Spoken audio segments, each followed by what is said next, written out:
My older brother told me I was trading a brilliant legal career to go play in the dirt. He laughed at my dream of restoring our grandfather's vineyard. He's not laughing now. In a few minutes, he's going to read a press release announcing that his biggest client just signed an exclusive contract with me, and he never even saw it coming.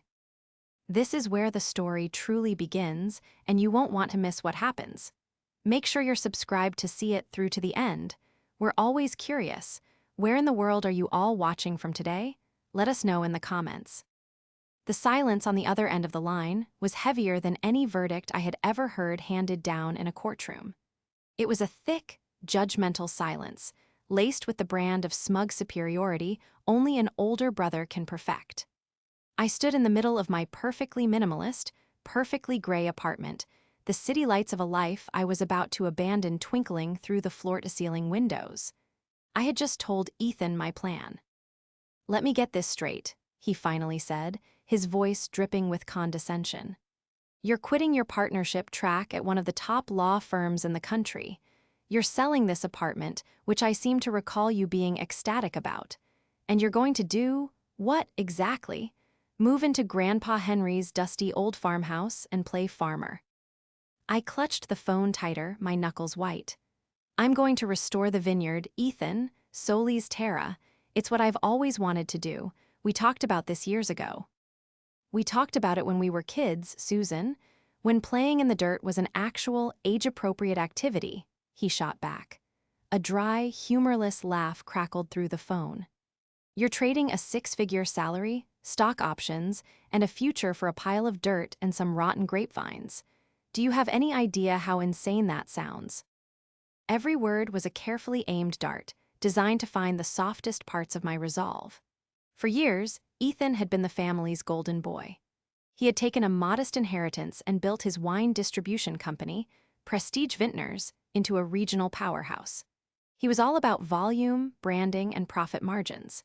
He dealt in the glossy, marketable side of the wine world, the side that ended up in corporate gift baskets and on the wine lists of chain steakhouses. Our grandfather's legacy, the small, forgotten plot of land called Solis Terra, was an embarrassment to him. D once referred to it as a tax liability with sentimental value. "It's not just a pile of dirt to me," I said, my voice quiet but firm. I looked around the apartment at the chrome and glass, the abstract art that was supposed to signify success. It all felt like a costume. For the past 15 years, I had been playing a part, Susan the cutthroat corporate lawyer. I was good at it, too. I'd worked 60-hour weeks, sacrificed relationships, and poured every ounce of my energy into climbing a ladder I was no longer sure I wanted to be on. The decision hadn't been impulsive. It was the result of a slow, creeping realization that the person I was from 9 to 5, and often much later, wasn't the person I wanted to be for the rest of my life. "Look, Susie," Ethan said, shifting to the patronizing tone he used when he thought he was being gentle. "I get it. You're burned out. We all get burned out. Take a vacation. Go to a spa. Buy a ridiculously expensive car. Don't torpedo your entire life over some romantic fantasy." "It's not a fantasy," I insisted. "I've been saving for this for years. I have a business plan. I've been taking viticulture courses online for the past 18 months. He laughed again, louder this time. It was the sound that broke something inside me. It wasn't a laugh of shared joy or amusement. It was a laugh of dismissal. It was the sound of someone who had never, not for one second, taken my dreams seriously. "Online courses? Oh, that's rich. So you're an expert now? You think you can just read a few articles and compete with people who have been doing this for generations? The industry will eat you alive." I closed my eyes, picturing the vineyard as I remembered it from my childhood. The gnarled vines, the smell of the rich soil after a spring rain, the way the sunlight filtered through the grape leaves. I remembered our grandfather, Henry, his hands stained with dirt and juice, explaining the soul of the vine to me. Ethan had always been bored by those lessons, preferring to stay inside and read his business magazines. "Don't come crying to me when you fail," he said, his voice turning sharp and final. "Because you will fail, and when you're broke and covered in mud, don't expect me to bail you out. You're on your own with this little project." A strange sense of calm washed over me. The darts he'd thrown had all fallen short, clattering uselessly against a wall of certainty I didn't know I had. His ridicule wasn't a deterrent, it was fuel. He saw my passion as a weakness, a childish whim. He couldn't comprehend a definition of success that wasn't measured in dollars and square footage. I opened my eyes and looked at my reflection in the dark window. The woman staring back at me looked tired, but for the first time in a long time, her eyes held a spark of something real. "I won't," I said, and my voice was so steady it surprised even me. "You won't what?" he asked, momentarily thrown off. "I won't come crying to you," I clarified. I walked over to the window and placed my hand on the cool glass, my final gaze at the city I was leaving behind. "Goodbye, Ethan." I ended the call before he could respond, the silence that followed feeling clean and liberating. He thought my dream was a step down, a regression into childhood fantasy. He thought I was leaving the world of serious people to go play in the dirt. The condescension was more than just sibling rivalry. It was a fundamental misunderstanding of who I was. And in his world of polished presentations and predictable profits, that misunderstanding was about to become his biggest liability. The chasm between us wasn't just about a career change. It was about two entirely different worlds. His was built on acquiring things. Mine was about to be built on creating one. The first few weeks were a brutal education in the difference between a business plan on paper and the reality of dirt, wood, and weather. My pristine lawyer's hands, accustomed to the smooth texture of legal briefs and the cool metal of a fountain pen, were soon raw, blistered, and permanently stained with the earth of Solis Terra. I traded my tailored suits for work boots and denim, my sleek city apartment for the drafty, two-story farmhouse that smelled of dust, old books, and the faint, sweet scent of my grandmother's rose potpourri, still lingering after all these years. Every muscle in my body ached. I learned that restoring a vineyard was a polite euphemism for backbreaking labor.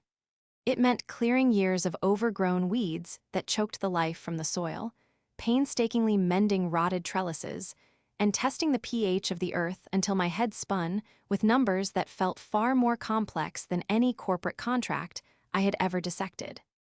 There were days I would collapse onto the lumpy mattress in my new bedroom, too tired to even shower, and stare at the water-stained ceiling, the echo of Ethan's laughter ringing in my ears. "Don't come crying to me when you fail." He called once, about a month after I'd moved. It wasn't a call of concern, it was a probe for weakness. His tone was breezy, almost cheerful. "So, how's life as a farmer?" he asked, the smirk audible in his voice. "Tired of playing in the dirt yet? I just closed a deal with that new chain of boutique hotels. They're taking our entire Chardonnay line for their minibars. Big numbers."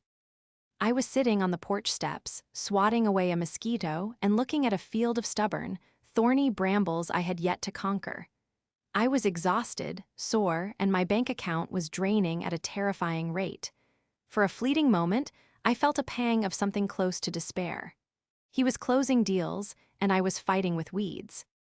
"It's going well," I said, forcing a lightness into my own voice that I didn't feel. "It's a lot of work, but it's good work." "Right, good work," he scoffed. "Listen, Susie, I know we left things on a bad note. Mom's worried sick about you. She thinks you've had some kind of breakdown. If you want to come back to the city, I'm sure I could make a few calls. Maybe find you an in-house counsel position somewhere, something less strenuous." The offer was designed to sound like an olive branch, but I knew it was a power play. He wanted me to admit defeat. He wanted to be my savior, the one who swooped in to rescue his foolish little sister from her own misguided ambitions. The thought of it stiffened my spine. "I appreciate the offer, Ethan, but I'm not coming back," I said. "I'm exactly where I want to be." "Suit yourself," he said, the false warmth vanishing from his voice. "The offer has an expiration date, just don't forget that." He hung up. I sat there for a long time, the silence of the countryside settling around me. He was wrong about me, but he was right about one thing: the work was overwhelming. I had the passion and the business plan, but I was missing a crucial piece of the puzzle: the institutional knowledge, the hands-on wisdom that couldn't be learned from an online course. That night, feeling adrift and more alone than ever, I started unpacking the last few boxes I'd brought from the city. They were filled with personal effects, things I hadn't known where to put. In the bottom of a heavy box marked keepsakes, tucked beneath my old college yearbooks and a bundle of letters, was a stack of leather-bound journals. My heart skipped a beat. They were Grandpa Henry's. I ran my fingers over the worn leather covers. His handwriting, a strong elig. Aunt's script was embossed on the first one: Solis Terra, Vol. I, 1975. I had forgotten all about them. During my visits as a child, he was always scribbling in them, documenting everything from rainfall totals to the specific behaviors of the birds in the oak tree. Ethan had dismissed them as old farm diaries, but I had always been fascinated. I took the first journal to the rickety kitchen table, brewed a pot of strong coffee, and opened it. The pages were filled with my grandfather's precise, detailed notes. He wrote about the soil, the sun, the pests, the triumphs, and the failures. It was a love letter to this piece of land. As I read late into the night, a sense of connection, of guidance, began to settle over me. I wasn't alone in this endeavor. I had a silent partner. A week later, I was still deep into the journals when I came across a series of entries that made me sit bolt upright. He wrote about a specific section of the vineyard, a small, 3-acre plot on the western slope that got the most afternoon sun. He mentioned a specific varietal he was experimenting with, something he called Arcadian Noir. He described it as a temperamental, thin-skinned grape that was incredibly difficult to grow. His notes were filled with frustration. "The yield is pitiful," he wrote in one entry. "The birds seem to get most of it before I do, but the juice is something else, a complexity I've never tasted." He wrote about it for 2 years, and then the entries stopped. He had moved on to more reliable, profitable grapes. The experiment was abandoned. My heart raced.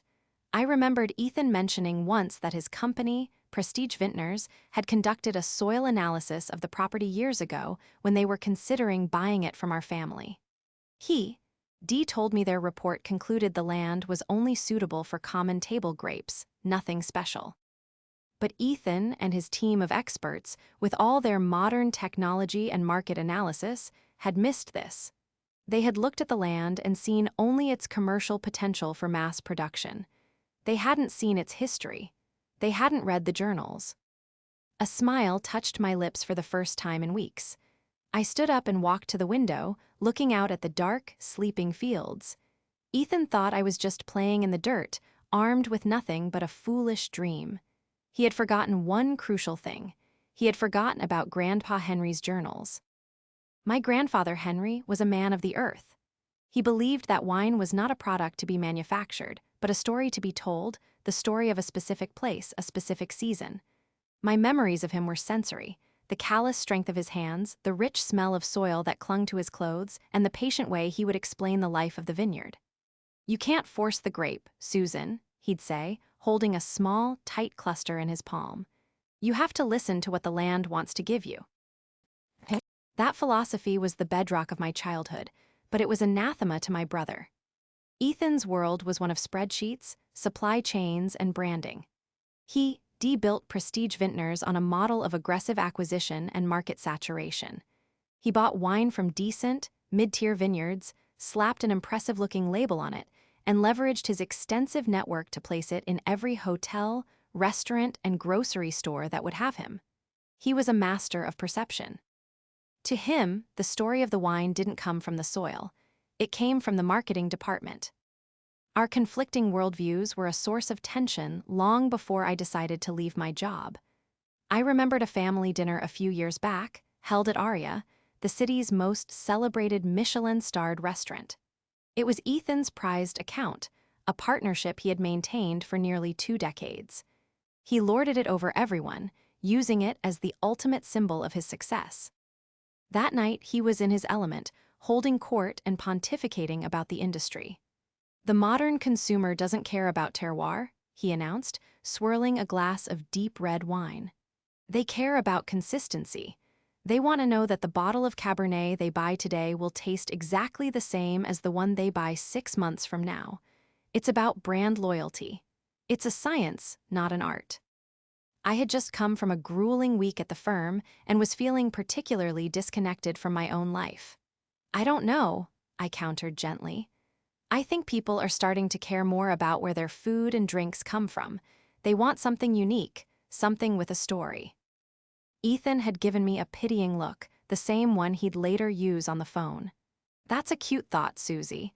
It's a great angle for a tiny boutique winery that sells a few hundred cases a year to tourists. It doesn't scale. It's not a real business. He gestured around the elegant dining room of Aria. You think these guys built their reputation on cute stories? They built it on excellence and reliability, and that's what I provide. The memory stung, but it was also clarifying. He saw my dream not just as a bad financial decision, but as a philosophical threat to his entire business model.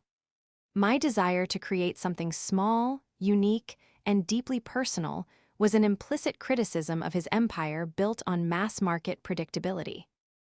Armed with my grandfather's journals, my mission gained a sharp new focus.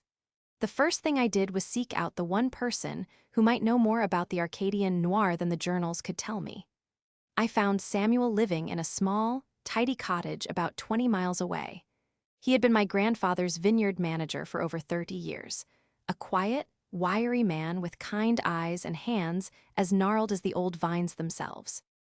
When I knocked on his door, he squinted at me for a moment, then his face broke into a warm, crinkling smile. "Susan, good heavens, you look just like your grandmother. What brings you all the way out here?" I spent the next hour explaining everything, leaving my job, Ethan's reaction, my plans for Solis Terra.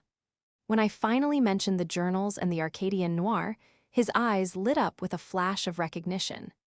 "Henry's Folly," he said, a wistful chuckle in his voice. "I remember that grape. Stubborn as a mule, we could never get a decent harvest from it, but your grandfather, he was convinced it was special." "Was it?" I asked, leaning forward eagerly. "Was it really as good as he wrote?" Samuel stared out his window for a moment, lost in thought. "I only tasted it once. A tiny batch he managed to make before the frosts got the rest. It wasn't like anything I've had before or since. It had character. Most wines, they shout at you. This one, it whispered. You had to lean in and listen." He turned back to me, his gaze serious. "Your brother's people tested this land, you know? They said it was worthless for anything premium." "I know," I said. "Ethan told me." "They're wrong," Samuel said with quiet conviction. "They tested for what they wanted to find. They were looking for land to grow their cash cow grapes, your Merlots and your Pinot Grigios. They weren't looking for a challenge. They weren't listening to the land. Your grandfather was." That was all I needed to hear. The next day, Samuel arrived at the vineyard, his old pickup truck rattling down the gravel drive. He didn't ask for payment, saying that helping me honor Henry's vision was payment enough. Together, we walked to the western slope, the 3-acre plot my grandfather had written about. It was the most overgrown section of the property, a tangled mess of weeds and thorns. "This is it," Samuel said, kicking at the hard, dry soil. "If there are any of the old rootstocks left, they're buried deep under all this junk." For the next 2 months, we worked side by side. Samuel taught me how to read the land, to understand the subtle language of the leaves and the soil. He showed me the proper way to prune, to mend a trellis, to coax life from dormant wood. It was the hardest work I had ever done, but it was also the most rewarding. With every weed I pulled, with every shovel of dirt I turned, I felt like I was reclaiming not just the vineyard, but a piece of myself. Ethan and I didn't speak again during that time. Our mother would call, her voice fraught with worry, passing on messages. Ethan thought I was being stubborn. Ethan thought I was having a mental health crisis. Ethan had just returned from a trade show in France. Ethan had landed another big contract. Each update was a reminder of the world I had left and a reinforcement of the wall between us. He was moving forward in his world of concrete success, while I was digging in the dirt, chasing the ghost of a grape that the world had deemed worthless. The decision to focus exclusively on the Arcadian noir was the ultimate gamble. It transformed me. The passive dreamer who had been coasting on romantic notions was gone, replaced by a strategist. My past life as a corporate lawyer, which I had been so eager to shed, suddenly became my greatest asset. Ethan saw me as a dirt-stained amateur, but he had forgotten that I'd spent 15 years dissecting contracts, finding loopholes, and building ironclad cases. I wasn't just a vintner. I was a lawyer with a vineyard, and I began to approach Solis Terra not just as a passion project, but as my most important case. My first move was to pull the soil analysis report that Ethan's company, Prestige Vintners, had commissioned years ago. I still had a copy filed away with my grandfather's estate documents. Reading it with my newfound knowledge from Henry's journals and Samuel's guidance was eye-opening. The report was superficial, clearly designed to get a quick, top-line assessment for bulk production. It noted the soil's unique mineral composition on the western slope, but dismissed it as problematic for standard varietals. They hadn't seen a unique opportunity, they'd seen a complication that would hurt their profit margins. It was a fatal lack of curiosity. Next, I dove into the legal framework of the land. I spent my evenings, after long days of physical labor, poring over zoning laws, water rights agreements, and applications for organic and biodynamic certifications. These were complex, tedious processes that most small growers found intimidating. For me, it was familiar territory. I navigated the bureaucracy with an efficiency that surprised even Samuel. While he focused on coaxing the ancient rootstocks back to life, I was building a fortress of legal and ethical integrity around our work. "You're really dotting the I's and crossing the T's, aren't you?" Samuel remarked one afternoon, watching me fill out a thick application for a water conservation grant. "Ethan's world is built on contracts and compliance," I explained, not looking up from the page. "When the time comes, I want to be unassailable. I want our story to be as strong as our wine." The investigation phase was not about uncovering dirt on my brother, but about building an unimpeachable case for my own success. The clever trap wasn't a malicious scheme, it was excellence. It was the meticulous resurrection of the Arcadian noir. Samuel and I managed to salvage about an acre's worth of the original rootstock. It was a painstaking process of grafting and nurturing. We treated that small plot like an intensive care unit. We installed a specialized drip irrigation system to conserve water, planted cover crops to enrich the soil naturally, and even used nets to protect the precious few grape clusters from the birds my grandfather had complained about in his journals. We were creating something that couldn't be replicated by a large-scale producer. Prestige Vintners could produce 1 million bottles of perfectly acceptable Merlot, but they could never create this. Their business model was incapable of the patience and precision required.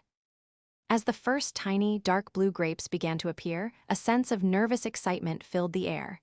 The yield was, as my grandfather had written, pitifully small. But the grapes themselves were beautiful. They had a deep, almost black color and an intense aroma. Samuel would crush one between his fingers, take a deep sniff, and a slow smile would spread across his face. "Henry was right," he'd murmur. "This is something special." My legal training kicked in again as we approached our first harvest. I knew that having a great product was only half the battle. The other half was controlling the narrative. I began drafting a business proposal, not a generic one, but a highly targeted pitch. I researched the top sommeliers in the region, focusing on those known for their adventurous palates and their love of unique, story-driven wines. At the top of that list was Julian Croft, the legendary sommelier at Aria. The restaurant was the crown jewel of the city's dining scene and, more importantly, the cornerstone of Ethan's reputation. Securing Aria had been his first major victory, the account that proved he could play in the big leagues. Losing it would be a devastating psychological and professional blow.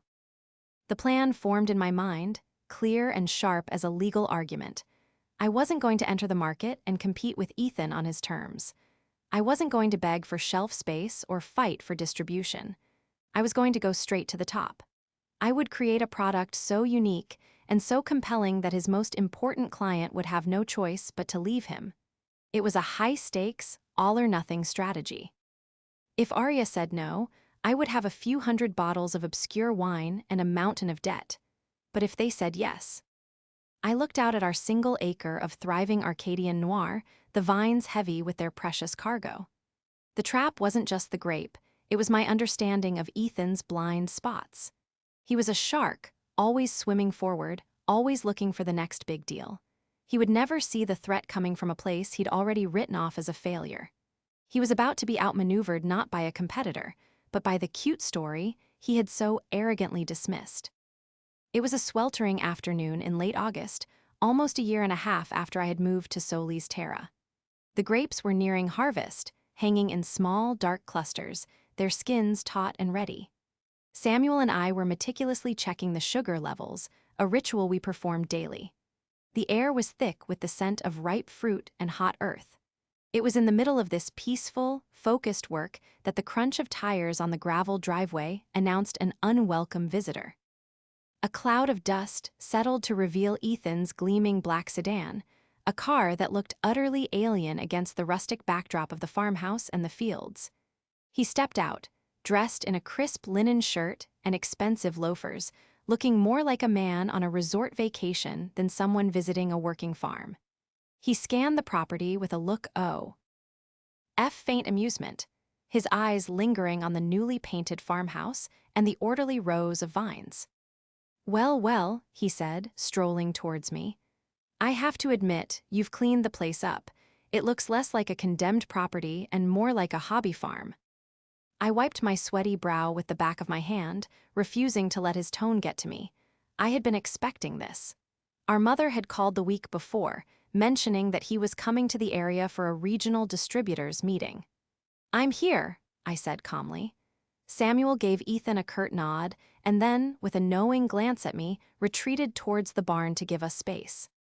"So this is it," Ethan said, gesturing vaguely at the single acre of trellised vines we had poured our lives into. "This is the big dream. Honestly, Susie, it's smaller than I pictured." "It's not about size, Ethan," I replied, my voice even. "It's about quality." He let out a short, sharp laugh. "Quality? What do you know about quality? I just came from a meeting with the board of a Napa Valley giant. They're projecting a 10 million case year. That's quality. That's success. This," he waved a dismissive hand, "is a garden." I took a deep breath. This was the moment. For months, I had played my cards close to my chest. He thought I was struggling to grow some common, worthless grape. It was time to reveal the first card. "We're not growing Merlot, Ethan," I said. I walked over to the nearest vine and gently touched a leaf. "This is Arcadian Noir." I watched his face closely for a reaction. For a second, there was a flicker of confusion. Then his expression cleared, replaced by one of utter disbelief, followed quickly by derisive laughter. "Arcadian Noir?" he sputtered, shaking his head as if I'd just told him I was growing unicorns. "You can't be serious. That's a trash grape. It's a viticultural joke. It's impossible to grow, the yield is pathetic, and nobody wants it. Grandpa Henry tried it for a couple of years and even he gave up on it. I read his old diaries." My heart hammered in my chest. He'd read the diaries. Of course he had. But like the soil report, he had only read them from his own narrow perspective. He'd seen the notes about the low yield and the difficulties and stopped reading, dismissing it as another of Henry's failed experiments. He hadn't read the passages about the wine's soul. "He didn't perfect it," I said, my confidence surging. "But he knew it was special. We've managed to get it right." Ethan's smile was a mask of pity. "Oh, Susie, you got it right? You and the old man who's been out of the game for 20 years, you think you've succeeded where generations of growers have failed? The market for that wine is zero. It doesn't exist. Who are you going to sell it to? You can't build a business on a ghost story." His arrogance was a gift. He was so certain of his own expertise, so locked into his view of the market, that he couldn't fathom an alternative. He was laying out his entire flawed argument for me, proving my thesis about his blind spots. You're thinking about the mass market, I said. You're thinking about chain restaurants and grocery store shelves. I'm not. What other market is there? He shot back, his voice rising in frustration. The one in your imagination. The one that values rarity, I said, looking him straight in the eye. The one that values a story. The one that's tired of the safe, predictable wines your company sells. The jab landed. A muscle twitched in his jaw. For the first time, his polished facade cracked, revealing a flash of raw anger. My company is one of the most successful in the region. I provide a product people want. You're making a product nobody has ever heard of, based on a dead man's fantasy. You've sunk your life savings into this. When you have to sell this land to pay off your debts, don't say I didn't warn you. He turned on his heel, his expensive shoes crunching on the dry dirt. This was a mistake. I thought maybe you'd come to your senses, but you're more lost than I thought. He got into his car, slammed the door, and sped away, leaving another cloud of dust in his wake. I stood there, my hands clenched into fists, my body trembling slightly. The confrontation was more draining than I'd expected, but it was also a profound victory. He hadn't just dismissed my project, he had dismissed the very core of it, the Arcadian noir, as worthless. He had seen my ace and declared it a joker. He drove back to his world of big numbers and predictable products, secure in his belief that I was a fool on a collision course with failure. He had no idea that I had already sent a bottle from the previous year's tiny test batch, along with my meticulously crafted proposal, to the one person in the city whose opinion could change everything. The trap was set. All I had to do now was wait. The weeks between Ethan's visit and the harvest were the most nerve-wracking of my life. Every dollar of my savings W. As gone, I had taken out a small business loan, mortgaging my future against the success of a few hundred vines. There were sleepless nights when the weight of the risk felt crushing, when Ethan's confident, mocking voice echoed in my head. You're more lost than I thought. Was he right? Was I just chasing a fantasy? But then morning would come, and I would walk out into the vineyard with Samuel. I'd see the deep, purple-black grapes ripening in the sun, and the doubt would recede. We were creating something real, something beautiful. My case was no longer a matter of investigation, it was a matter of execution. The final piece of irrefutable proof was aging in a small handful of oak barrels in the cool, dark cellar of the farmhouse. The harvest had been small, even smaller than we'd hoped, but the quality of the juice was extraordinary.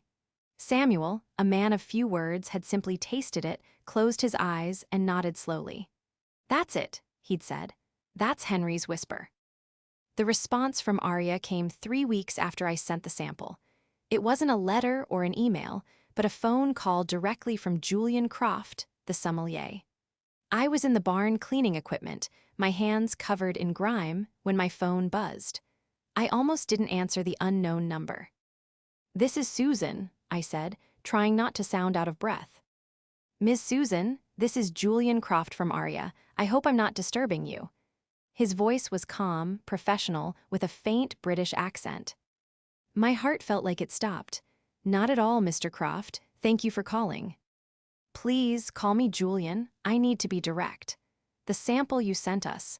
It is, without exaggeration, one of the most remarkable New World wines I have tasted in the last decade. My staff and I are utterly captivated. I leaned against a wooden beam for support, my knees suddenly weak. The proposal you included, he continued, is equally impressive. Your grandfather's story, the revival of this forgotten grape, the biodynamic approach, it's a narrative as compelling as the wine itself. Our clientele at Arya seeks more than just a beverage, they seek an experience. This is an experience. I could barely form words. I'm so glad you feel that way.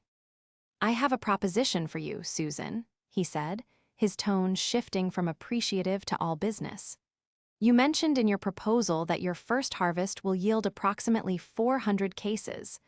Arya would like to acquire the entire harvest. Exclusively. We want to make Solis Terra's Arcadian Noir our new feature red wine. We believe it has the potential to become legendary. I sank onto a nearby hay bale, my mind reeling. The entire harvest. Exclusively.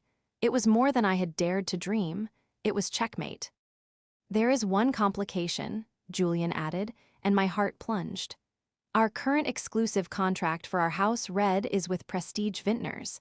It's a 20-year-old relationship. This would, of course, mean terminating that contract. I understand, I said, my voice a hoarse whisper. That was Ethan's company. This was the moment of truth. Frankly, Julian said with a sigh, the relationship has grown stale. The quality has been consistent but stagnant. Your brother's company has become comfortable. Your wine is a bolt of lightning. It's exactly what we need to excite our patrons and our critics. Are you interested? A slow, triumphant smile spread across my face. This was it. This was the culmination of every drop of sweat, every sleepless night, every condescending word from my brother. Yes, Julian, I said, my voice clear and strong. I am very interested. The next 2 weeks were a blur of legal and logistical activity. I hired a local lawyer to review the contract Julian's team sent over. It was ironclad.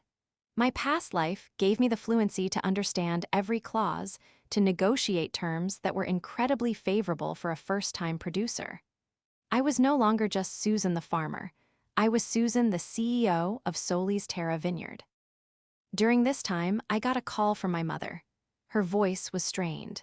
Susan, I just spoke to Ethan. He's in a terrible mood. He said something about Arya playing hardball with him on their contract renewal. He sounded worried. He mentioned some small, local winery was trying to undercut him. You wouldn't know anything about that, would you? The temptation to tell her everything, to share my victory, was immense.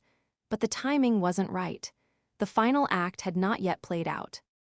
The wine world is competitive, Mom, I said evasively. I'm sure it's nothing. But it was everything.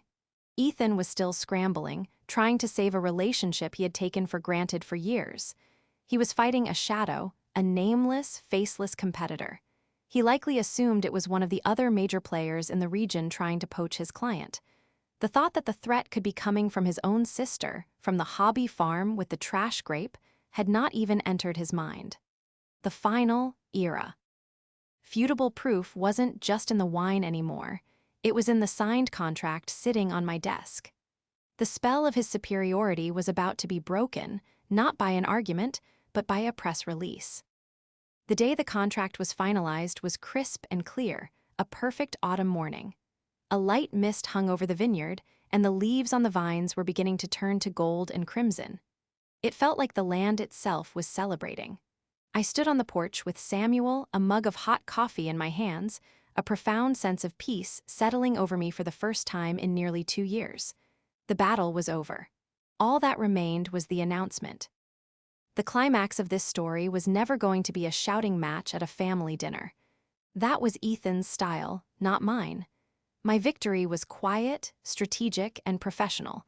It was a victory won on my own terms, in my own arena. The weapon was not anger, but a perfectly worded, 2-page document. Julian Croft and I had coordinated the timing. Arya would inform Prestige Vintners that their contract was not being renewed at 9:00 a.m. At 9:05 a.m., I would send out the press release to a carefully curated list of industry publications, wine bloggers, and local news outlets. On that list was Wine Industry Weekly, the trade journal Ethan read religiously every morning with his first espresso. That morning, I sat at my grandfather's old oak desk, the same desk where he had written his journals. My laptop felt like an extension of his legacy. The press release was open on the screen. I had written it myself, using the clear, precise language of a lawyer and the evocative, passionate language of a vintner. For immediate release. Arya, Michelin-starred culinary landmark, announces exclusive partnership with Solis Terra Vineyard. City, State, Arya, a pillar of fine dining for over 2 decades, today announced it will be parting ways with longtime supplier Prestige Vintners. In its place, Arya has signed an exclusive agreement to feature the inaugural vintage of Solis Terra Vineyards, Arcadian Noir. A rare, revived varietal produced by owner and vintner Susan. I read the words over and over. Every sentence was a quiet testament to the journey. I mentioned my grandfather, Henry. I described the meticulous biodynamic process. I told the story that Ethan had dismissed as a cute and worthless fantasy. At 8:55 a.m., my phone buzzed. It was a short text from Julian. "Done, he is being informed now. Good luck." I imagined the scene. Ethan, likely sitting in his plush corner office, taking a call he assumed was a routine formality. The shock on his face as the Aria management informed him that his most prestigious, most symbolic contract was being terminated. The disbelief turning to anger. The frantic questions. Who? Why?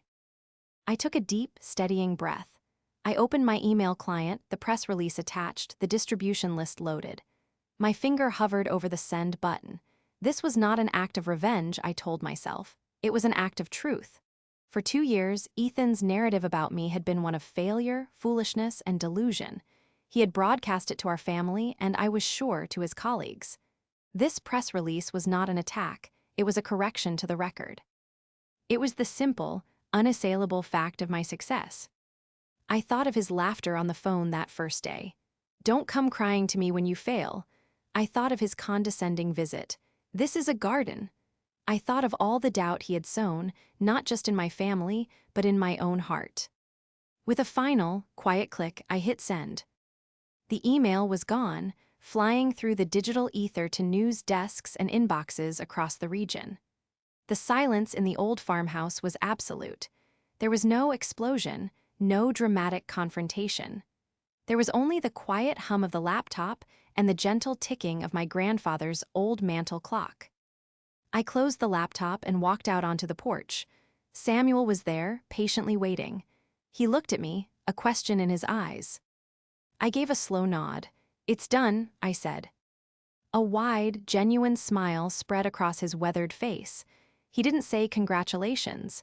He didn't need to. He simply looked out at the rows of vines, now resting after their first successful harvest. "Henry would be proud," he said, his voice thick with emotion. "Not just of the wine, of you." We stood there in comfortable silence, watching the morning sun burn the mist off the fields. The public humiliation, the industry gossip, the frantic phone calls, that was all about to begin, but it belonged to Ethan's world. In my world here at Solis Terra, there was only the quiet satisfaction of a promise kept and a dream realized. The whisper of the wine was finally being heard. The call came at 9:37 a.m. I had been expecting it. I let it ring 3 times before answering, taking a moment to compose myself. I was sitting at the kitchen table, looking out the window at the vineyard. My vineyard. "What did you do?" Ethan's voice was. A low, guttural roar, stripped of all its usual polish and condescension. It was the raw sound of a man in freefall. "Good morning, Ethan," I said, my voice perfectly calm. "Don't you good morning me," he yelled. "Arya is gone, 20 years gone, and my inbox is blowing up with this press release. Exclusive partnership with Solis Terra? Are you insane?" "It's just business, Ethan," I replied, echoing the same cold, dismissive tone he had used with me so many times. "Business? You call this business? You went behind my back, you targeted my client, you planned this." The accusations tumbled out, a torrent of fury and disbelief. He was still trying to frame it as a personal, malicious attack because the alternative, that I had simply outmaneuvered him with a better product and a better strategy, was too much for his ego to bear. "I didn't target your client, Ethan," I said calmly. "I targeted the best restaurant in the city. The fact that they happen to be your client is a reflection of your own business, not mine.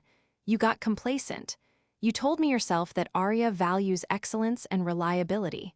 I offered them something excellent and new. You were offering them something old and predictable. They made a choice."